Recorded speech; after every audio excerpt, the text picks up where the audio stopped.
Magandang araw mga bata! Maganda ba ang araw nyo? Dahil maganda ang araw nyo, tumayo ang lahat at tayo ay manalangin. In the name of the Father, the Son, and the Holy Spirit, Heavenly Father, thank you for this day. Thank you for all the blessings that you've given to us. In Jesus' name I pray. Amen. So good morning, class! Okay, so good morning. Before you sit down, kindly arrange your chair and please pakipolot ng mga basura na nasa ilalim ng inyong upuan. Okay, pwede na kayong umupo. Ngayon, let's check your attendance. Sino ang absent today? Wow, very good. Lahat ay present today. Dahil lahat ay present, bigyan nyo ang inyong mga sarili ng Darna Club. Alam niyo ba ang Darna Club? Okay, ganito yan. 1, 2, 3, 1, 2, 3, ding ang bato. Darna! Okay, sabayan si teacher. 1, 2, 3, 1, 2, 3, ding ang bato. Darna! Very good. So ngayon, merong 3 classroom rules si teacher na ipapatupad sa classroom. First is respect. So if you are treating your classmate with respect, especially your teachers, you're creating a healthy relationship and that is very important. The second one is raise your hand. So if you have a question or clarification, just raise your hand para mas mapansin kayo agad ni Teacher Joyce. Is that clear? Very good. And the last one is be kind. So dapat palaging mabait at palakaibigan para maraming kaibigan. So naintindihan? Very good! So ngayon class, babalikan natin ang tinalakay natin kahapon. Ano nga ba ang tinalakay natin kahapon?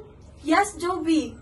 Very good! So ang tinalakay natin kahapon is all about the water cycle. So bigyan natin ng masigabong palakpakan si Jovi. Okay! Ngayon, makakasama natin si Teacher Cyril sa inyong aktibidad. So, dapat makinig kay Teacher Cyril, ha? Good morning. Okay, nag-enjoy ba kayo kanina kay Teacher Joy? Very good, nag-enjoy ang lahat. Ngayon, may panibago tayong aktibidad. Ang ating tawag sa aktibidad ngayon ay guess the picture.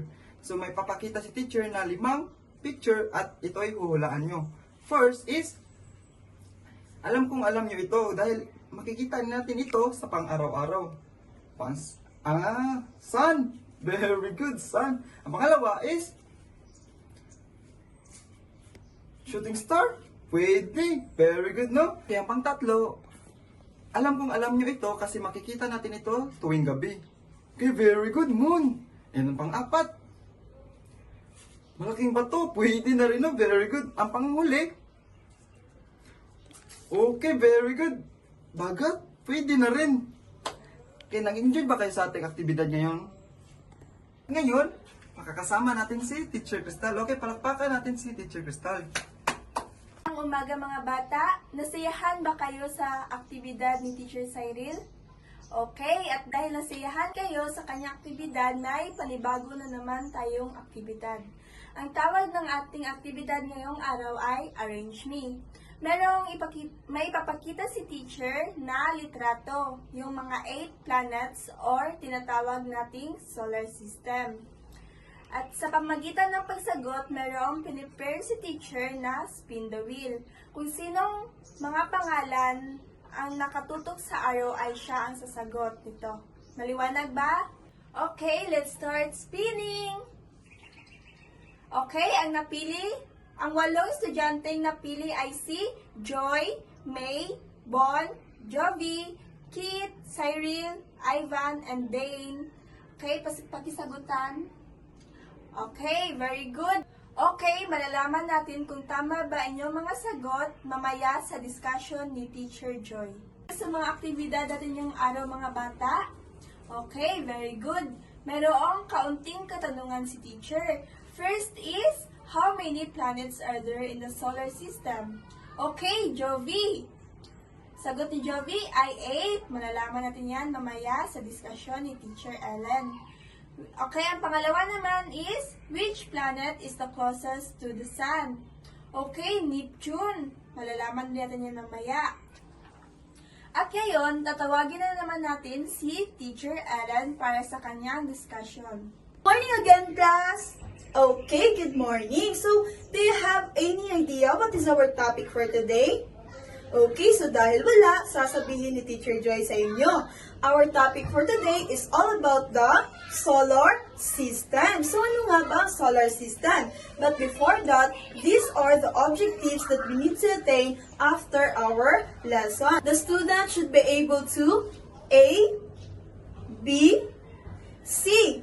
Okay, so thank you. So our topic for today is all about the solar system. So ano nga ba ang solar system, Teacher Joy? Ang solar system consists of the sun and everything that orbits or travel around the sun. So nag-travel siya daw around the sun.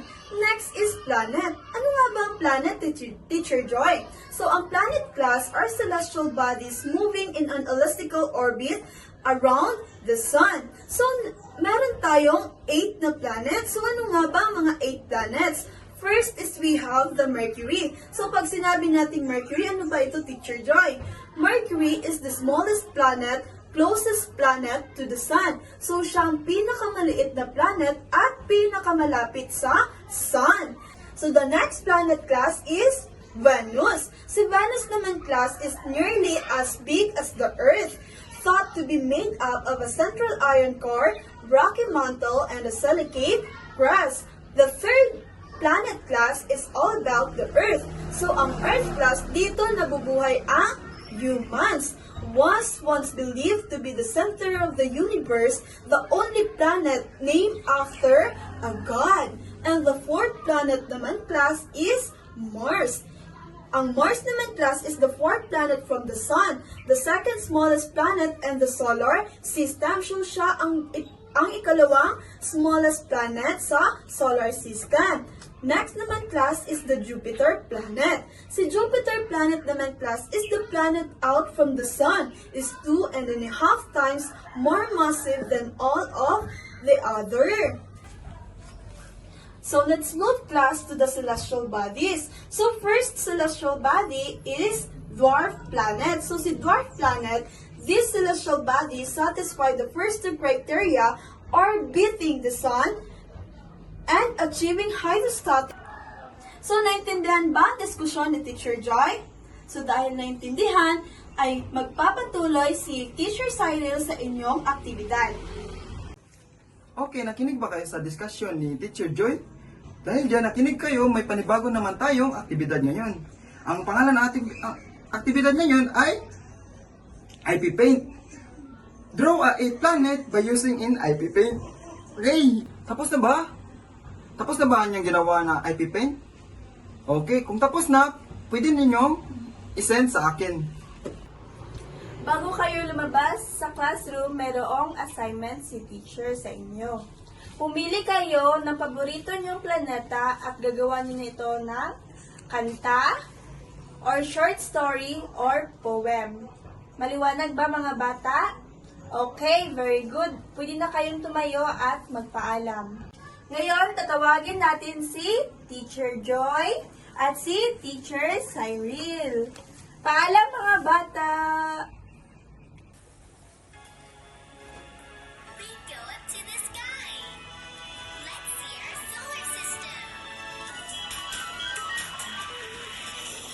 Mercury, Venus, Earth, and Mars. Jupiter, Saturn. Wow, they're big. Uranus, Neptune, round and round. Go, go, go, go. Venus, small, small, so small. Mercury, so small. Brightest of all Venus. Shiny. I'm your planet, blue, green, red. I love you. Red and dry, marvelous Mars. Mercury, Venus, Earth, and Mars. Jupiter, Saturn. Wow, they're big. Uranus, Neptune, round and round. Go, go, go, go. Super, super. Kaya ba?